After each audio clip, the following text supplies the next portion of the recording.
The Vietnam War, lasting from 1959 to 1975, is to this day one of the most controversial instances of American international military involvement in history. In the modern day, the American population contains a plentiful supply of Vietnam veterans, as well as even more who lived through the 1960s and the 1970s. Their opinions on the Vietnam War, as well as those of people who delve into the history, are stretched between blatant disapproval and complete concurrence. The vast discrepancies between opinions in this matter are not strangers to the time frame in which the war actually took place. The 1960s anti-war movement featured men and women of all ages, races, and cities. It inspired many people to new heights of political activity and awareness, as well as offending and angering others in the process. In 1959, Sam Marcy founded the Workers' World Party as a communist political party. The party focused on many radical ideas and was involved in many movements of the time. In 1962, Marcy initiated the first anti-war protest that sparked a national frenzy of picketing, marches, and rallies. The WWP formed a sect of their party called Youth Against War and Fascism that was particularly loud in its protestations of the war. Other organizations, such as the Student Nonviolent Coordinating Committee and the Students for a Democratic Society, were rife with invigorated youths who were determined to voice their beliefs and defy their superiors.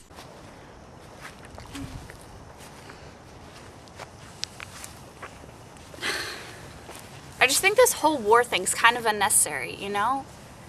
I mean, Vietnam is across the damn world. I guess half of our men now are too. And so what if the Vietnamese are communists? I don't see any of them sending over troops to squash democracy. If this bullshit is democracy, maybe they should.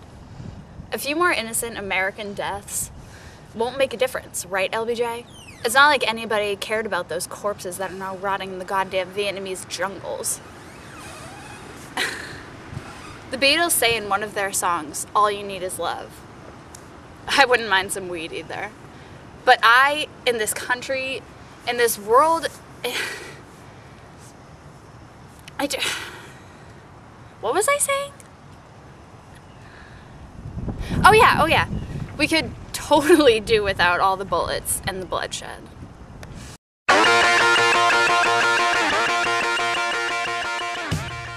In order to fight in Vietnam, massive numbers of military personnel were required. The draft, an obligatory call to join the armed forces, was put into effect and required thousands of young men to join the service each month.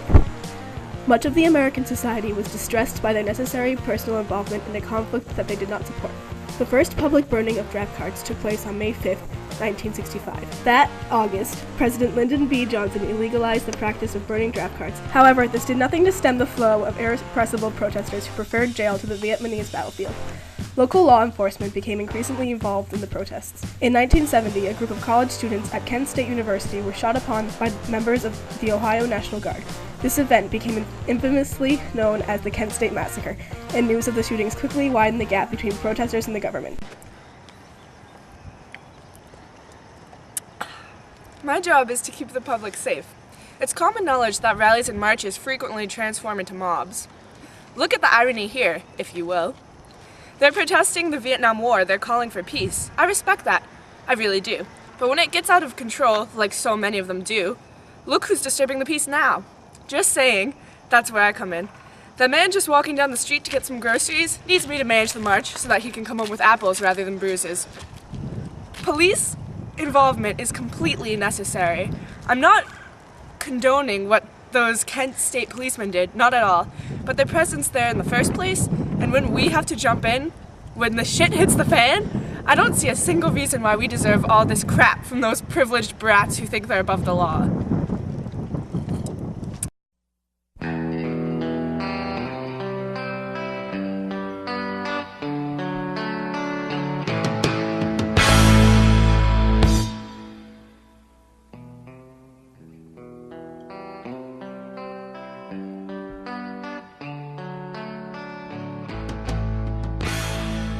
Many anti-war protesters opposed the Vietnam War for reasons other than the massive numbers of American casualties.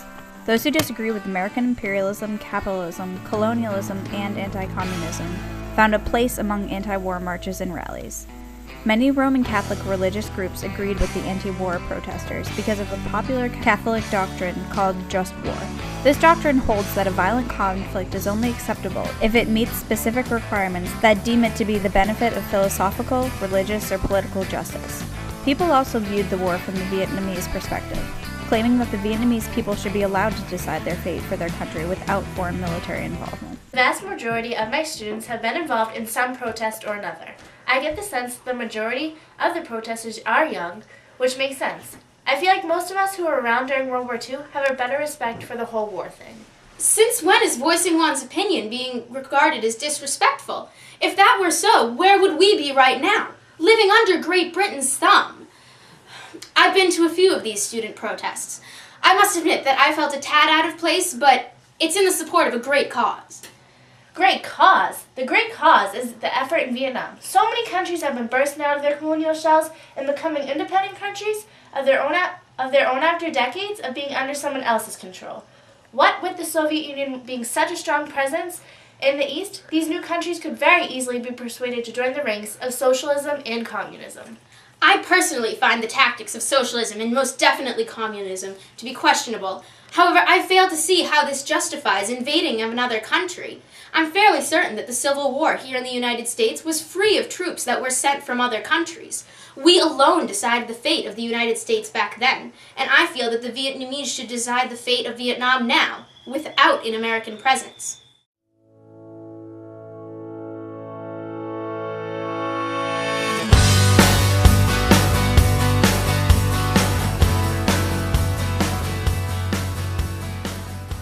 General public opinions and contrasting morals were not the only reasons for anti-war protesters to continue their campaigns.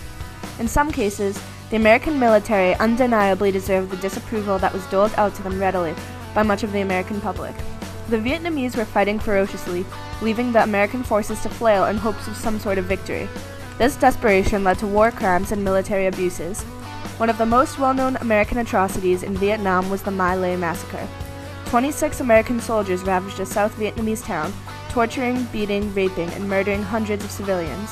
The news of this violent rage shocked the American public, and disapproval of the war rose exponentially as more and more Americans lost faith in the honor behind the American cause in Vietnam.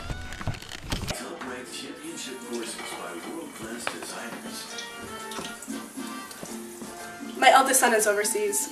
God help him. He's been there for the past 4 years. I do receive letters from him, but not as many as I'd like to.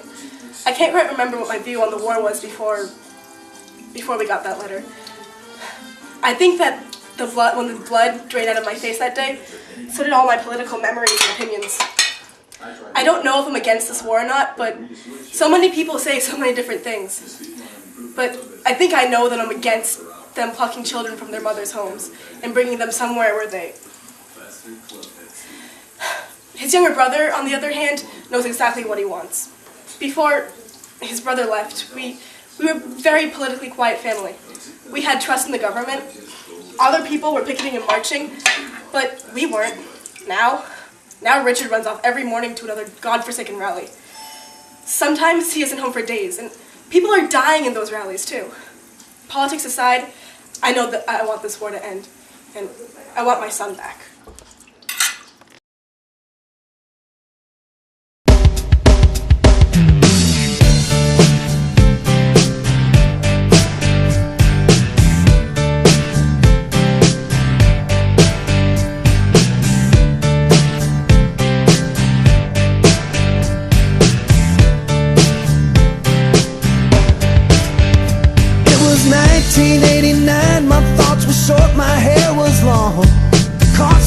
Between a boy and man. She was 17 and she was far from being sweet. It was summertime in northern Michigan.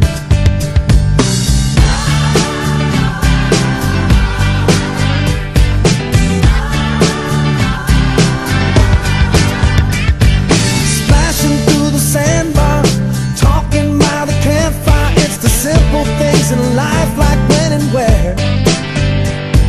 We didn't have no internet, but man, I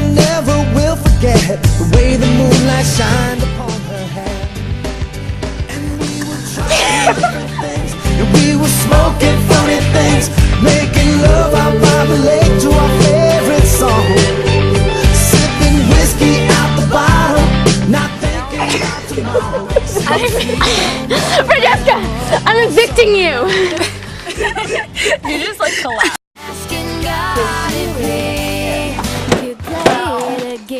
What did God need to do again? Has anybody thought about that one? It's asking God if he could play it again, meaning play the song again. No,